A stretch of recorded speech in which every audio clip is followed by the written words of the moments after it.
What purpose I had in view when I was hot on tracing out and proving Estella's parentage, I cannot say. It will presently be seen that the question was not before me in a distinct shape, until it was put before me by a wiser head than my own. But when Herbert and I had held our momentous conversation, I was seized with a feverish conviction that I ought to hunt the matter down, that I ought not to let it rest, that I ought to see Mr. Jaggers and come at the bare truth. I really do not know whether I felt that I did this for Estella's sake, or whether I was glad to transfer to the man in whose preservation I was so much concerned some rays of the romantic interest that had so long surrounded her. Perhaps the latter possibility may be nearer to the truth. Anyway, I could scarcely be withheld from going out to Gerrard Street that night. Herbert's representations that if I did I should probably be laid up and stricken useless, while our fugitive's safety would depend upon me, it alone restrained my impatience. On the understanding again and again reiterated that come what would I was to go to Mr. Jaggers tomorrow, I at length submitted to keep quiet, and to have my hurts looked after, and to stay at home. Early next morning we went out together, and at the corner of Giltspur Street by Smithfield, I left Herbert to go his way into the city, and took my way to Little Britain. There were periodical occasions when Mr. Jaggers and Wemmick went over the office accounts, and checked off the vouchers, and put all things straight. On these occasions, Wemmick took his books and papers into Mr. Jaggers's room, and one of the upstairs clerks came down into the outer office. Finding such clerk on Wemmick's post that morning, I knew what was going on, but I was not sorry to have Mr. Jaggers and Wemmick together, as Wemmick would then hear for himself that I said nothing to compromise him. My appearance, with my arm bandaged and my coat loose over my shoulders, favoured my object. Although I had sent Mr. Jaggers a brief account of the accident as soon as I had arrived in town, yet I had to give him all the details now, and the speciality of the occasion caused our talk to be less dry and hard and less strictly regulated by the rules of evidence than it had been before. While I described the disaster, Mr. Jaggers stood, according to his wont, before the fire. Wemmick leaned back in his chair, staring at me, with his hands in his pockets of his trousers, and his pen put horizontally into the post. The two brutal casts, always inseparable in my mind from the official proceedings, seemed to be congestively considering whether they didn't smell fire at the present moment. My narrative finished, and their questions exhausted, I then produced Miss Havisham's authority to receive the £900 for Herbert. Mr. Jaggers's eyes retired a little deeper into his head when I handed him the tablets, but he presently handed them over to Wemmick, with instructions to draw the cheque for his signature. While that was in course of being done, I looked on at Wemmick as he wrote, and Mr. Jaggers, poising and swaying himself on his well-polished boots, looked at me. "I am sorry, Pip," said he, as I put the cheque in my pocket when he had signed it, "that we do nothing for you." Miss Havisham was good enough to ask me, I returned, whether she could do nothing for me, and I told her no. "Everybody should know his own business," said Mr. Jaggers. And I saw Wemmick's lips form the words, "portable property." "I should not have told her no if I had been you," said Mr. Jaggers, "but every man ought to know his own business." "Every man's business," said Wemmick, rather reproachfully towards me, "is portable property." As I thought the time was now come for pursuing the theme I had at heart, I said, turning on Mr. Jaggers, "I did ask something of Miss Havisham, however, sir. I asked her to give me some information relative to her adoptive daughter, and she gave me all she possessed." "Did she?" said Mr. Jaggers, bending forward to look at his boots, and then straightening himself. Ha! I don't think I should have done so if I had been Miss Havisham, but she ought to know her own business best. I know more of the history of Miss Havisham's adopted child than Miss Havisham does herself, sir. I know her mother. Mr. Jaggers looked at me inquiringly and repeated, Mother? I have seen her mother within these 3 days. Yes, said Jaggers. And so have you, sir, and you have seen her still more recently. Yes, said Mr. Jaggers. Perhaps I know more of Estella's history than even you do, said I. I know her father, too. A certain stop that Mr. Jaggers came to in his manner, he was too self-possessed to change his manner, but he could not help its being brought to an undefinably attentive stop, assured me that he did not know who her father was. This I had strongly suspected from Provis's account, as Herbert had repeated it, of his having kept himself dark, which I pieced onto the fact that he himself was not Mr. Jaggers' client until some 4 years later, and when he could have no reason for claiming his identity. But I could not be sure of this unconsciousness on Mr. Jaggers' part before, though I was quite sure of it now. So, you know the young lady's father, Pip? Said Mr. Jaggers. Yes, I replied, and his name is Provis, from New South Wales. Even Mr. Jaggers started when I said those words. It was the slightest start that could escape a man, the most carefully repressed and the soonest checked, but he did start, though he made it a part of the action of taking out his pocket handkerchief. How Wemmick received the announcement I'm unable to say, for I was afraid to look at him just then, lest Mr. Jaggers' sharpness should detect that there had been some communication unknown to him between us. And on what evidence, Pip? Asked Mr. Jaggers very coolly, as he paused with his handkerchief halfway to his nose. Does Provis make this claim? He doesn't make it, said I, and has never made it, and has no knowledge or belief that his daughter is in existence. For once, the powerful pocket handkerchief failed. My reply was so unexpected that Mr. Jaggers put the handkerchief back into his pocket without completing his usual performance, folded his arms, and looked with stern attention at me, though with an immovable face. Then I told him all I knew, and how I knew it, with the one reservation that I left him to infer that I knew from Miss Havisham what I in fact knew from Wemmick. I was very careful indeed as to that. Nor did I look towards Wemmick until I'd finished all I had to tell, and had been for some time silently meeting Mr. Jaggers' look.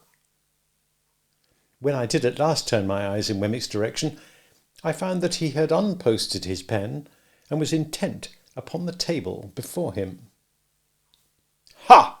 Said Mr. Jaggers at last, as he moved towards the papers on the table. What item was it you were at, Wemmick, when Mr. Pip came in? But I could not submit to be thrown off in that way, and I made a passionate, almost an indignant appeal to him to be more frank and manly with me. I reminded him of the false hopes into which I had lapsed, the length of time they had lasted, and the discovery I had made, and I hinted at the danger that weighed upon my spirits. I represented myself as being surely worthy of some little confidence from him, in return for the confidence I had just now imparted. I said that I did not blame him, or suspect him, or mistrust him, but I wanted assurance of the truth from him. And if he asked me why I wanted it, and why I thought I had any right to it, I would tell him, little as he cared for such poor dreams, that I had loved Estella dearly and long, and that although I had lost her and must live a bereaved life, whatever concerned her was still nearer and dearer to me than anything else in the world.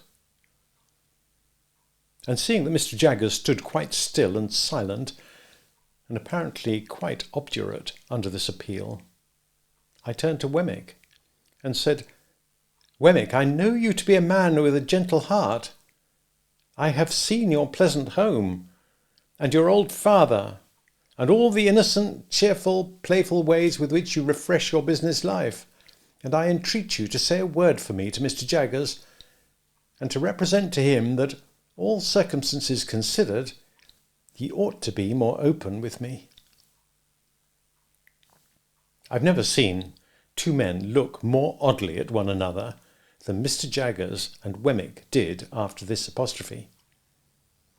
At first, a misgiving crossed me that Wemmick would be instantly dismissed from his employment, but it melted as I saw Mr. Jaggers relax into something like a smile, and Wemmick became bolder.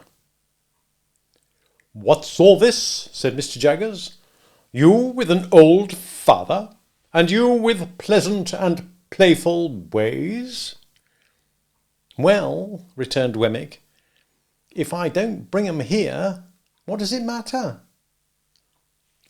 "Pip," said Mr. Jaggers, laying his hand upon my arm and smiling openly, "this man must be the most cunning impostor in all London." "Not a bit of it," returned Wemmick, growing bolder and bolder. "I think you're another." Again they exchanged their former odd looks, each apparently still distrustful that the other was taking him in. "You with a pleasant home?" said Mr. Jaggers. "Well, since it don't interfere with business," returned Wemmick, "let it be so. Now I look at you, sir, I shouldn't wonder if you might be planning and contriving to have a pleasant home of your own one of these days, when you're tired of all this work." Mr. Jaggers nodded his head retrospectively 2 or 3 times, and actually drew a sigh. "Pip," said he, "we won't talk about poor dreams. You know more about such things than I, having much fresher experience of that kind. But now, about this other matter. I'll put a case to you. Mind, I admit nothing." He waited for me to declare that I quite understood that he expressly said that he admitted nothing. "Now, Pip," said Mr. Jaggers, "put this case. Put the case that a woman, under such circumstances as you have mentioned, held her child concealed, and was obliged to communicate the fact to her legal adviser, on his presenting to her that he must know, with an eye to the latitude of his defence, how the fact stood about that child. Put the case that at the same time he held a trust to find a child for an eccentric rich lady to adopt and bring up. I follow you, sir. Put the case that he lived in an atmosphere of evil, and that all he saw of children was their being generated in great numbers for certain destruction. Put the case that he often saw children solemnly tried at a criminal bar, where they were held up to be seen. Put the case that he habitually knew of their being imprisoned, whipped, transported, neglected, cast out, qualified in all ways for the hangman, and growing up to be hanged. Put the case that pretty nigh all the children he saw in his daily business life he had reason to look upon as so much spawn, to develop into the fish that were to come to his net, to be prosecuted, defended, forsworn, made orphans, bedevilled somehow. I follow you, sir. Put the case, Pip, that here was one pretty little child out of the heap, who could be saved, whom the father believed dead, and dared make no stir about, as to whom over the mother the legal adviser had this power. I know what you did and how you did it. You came so and so. This was your manner of attack, and this was the matter of resistance. You went so, and you did such and such things to divert suspicion. I have tracked you through it all, and I tell it you all. part with the child, unless it should be necessary to produce it to clear you, and then it shall be produced. Give the child into my hands, and I will do my best to bring you off. If you are saved, your child is saved too. If you are lost, your child is still saved. Put the case that this was done and that the woman was cleared. I understand you perfectly. But that I make no admissions? That you make no admissions. And Wemmick repeated, no admissions. Put the case, Pip, that passion and the terror of death had a little shaken the woman's intellect, and that when she was set at liberty she was scared out of the ways of the world, and went to him to be sheltered. Put the case that he took her in, and that he kept down the old, wild, violent nature whenever he saw an inkling of its breaking out, by asserting his power over her in the old way. Do you comprehend the imaginary case? Quite.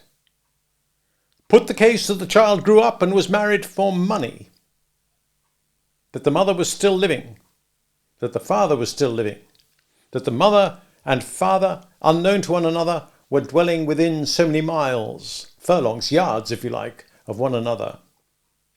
That secret was still a secret, except that you had got wind of it. Put that last case to yourself very carefully. I do.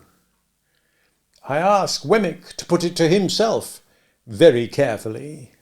And Wemmick said, I do. For whose sake would you reveal the secret? For the father's? I think he would not be much the better for the mother. For the mother's? I think if she had done such a deed, she would be safer where she was. For the daughter's? I think it would hardly serve her to establish her parentage for the information of her husband, and to drag her back to disgrace after an escape of 20 years, pretty secure to last for life. But add the case that you had loved her, Pip, and had made her the subject of those poor dreams which have, at one time or another, been in the heads of more men than you think likely, then I tell you that you had better, and would much sooner, when you had thought well of it, chop off that bandaged left hand of yours with your bandaged right hand, and then pass the chopper on to Wemmick there to cut that off too. I looked at Wemmick, whose face was very grave. He gravely touched his lip with his forefinger. I did the same. Mr. Jaggers did the same. Now, Wemmick, said the latter then, resuming his usual manner, what item was it you were at when Mr. Pip came in? Standing by for a little, while they were at work, I observed that the odd looks they had cast at one another were repeated several times, with this difference now that each of them seemed suspicious, not to say conscious, of having shown himself in a weak and unprofessional light to the other. For this reason, I suppose they were now inflexible with one another, Mr. Jaggers being highly dictatorial, and Wemmick obstinately justifying himself whenever there was the smallest point in abeyance for a moment. I'd never seen them on such ill terms, for generally they got on very well indeed together. But they were both happily relieved by the opportune appearance of Mike, the client with the fur cap and the habit of wiping his nose on his sleeve, whom I had seen on the very first day of my appearance within those walls. This individual, who either in his own person or in that of some member of his family seemed to be always in trouble, which in that place meant Newgate, called to announce that his eldest daughter was taken up on suspicion of shoplifting. As he imparted this melancholy circumstance to Wemmick, Mr. Jaggers, standing magisterially before the fire and taking no share in the proceedings, Mike's eye happened to twinkle with a tear. "What are you about?" demanded Wemmick, with the utmost indignation. "What do you come snivelling here for?" "I didn't go to do it, Mr. Wemmick." "You did," said Wemmick. "How dare you? You're not in a fit state to come here. If you can't come here without spluttering like a bad pen, what do you mean by it?" "A man can't help his feelings, Mr. Wemmick," pleaded Mike. "His what?" demanded Wemmick quite savagely. "Say that again." "Now, look here, my man," said Mr. Jaggers, advancing a step and pointing to the door. "Get out of this office. I have no feelings here. Get out." "It serves you right," said Wemmick. "Get out." So the unfortunate Mike very humbly withdrew, and Mr. Jaggers and Wemmick appeared to have re-established their good understanding, and went to work again with an air of refreshment upon them, as if they had just had lunch.